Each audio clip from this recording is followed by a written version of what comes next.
What if the sunset of coal in western Pennsylvania lights the way for solar's sunrise? Let's connect the dots on supply squeezes, data booms, and why your backyard panels could be the area's best bet. You and I have an insatiable appetite for electricity. Come with me and we'll look at the issues relative to wind farms and the communities that they serve. This is the Windfarm Guy. Hi there, this is Dennis Stout, and thank you for joining me for this episode of the Windfarm Guy. Folks, I just wrapped up a trip to western Pennsylvania, chatting with landowners eyeing a proposed solar project smack in the middle of coal country and the power plants they feed. Picture this: fields flanked by three aging coal giants, one already shuttered since 2023, with its smokestacks blown sky high in March of 2025. Two more, both slated for 2028 closures. These giants once fueled millions of homes, but economics, emission regs, and cheaper alternatives have dimmed their fires. Those thousands of megawatts, gone. Those others, hanging by a thread with no new coal on the horizon. Pennsylvania's last traditional plants are fading fast. Now, flip to the horizon. Not long ago, President Trump jetted to Pittsburgh for the Pennsylvania Energy and Innovation Summit, unveiling a whopping $92 billion in private investments for energy and data centers. Tech giants like Google, Blackstone, and CoreWeave pledged billions. $3 billion from Google alone for AI infrastructure. $25 billion from Blackstone for data hubs and power buildouts. Why Pittsburgh?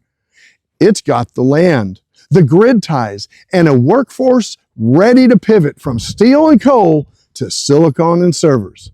But here's the kicker. Data centers are electricity vampires. One hyperscale facility can suck up as much juice as a small city. 200 to 300 megawatts nonstop. Nationwide, they're projected to claim 8 to 12% of the U.S. power by 2030, straining grids from Texas to the Keystone State. Let's connect those dots, shall we? Supply plummets. Those coal closures carve out gigawatts of baseload power. Demand skyrockets, with data centers online humming with AI queries and cloud storage.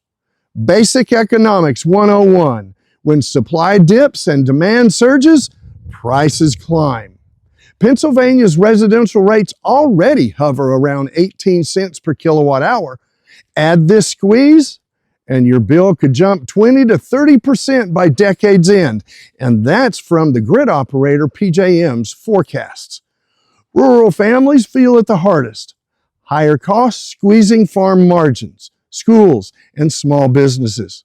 But wait, enter that solar project in the crosshairs. Solar is the cheapest form of new electricity on the block. In 2025, $38 to $78 per megawatt hour unsubsidized, trouncing gas at $48 to $109, or coal $71 to $173. And wind is right there with it at $37 to $86 a megawatt hour. That's a dynamic duo for the grid. Now, I'm no economist, and my crystal ball is as foggy as a coal haze, but in this perfect storm of tight supply and tech thirst, seems that a local array isn't just panels in the pasture, it's a price anchor. It pumps clean, predictable power straight into the regional grid, easing shortages and blunting spikes.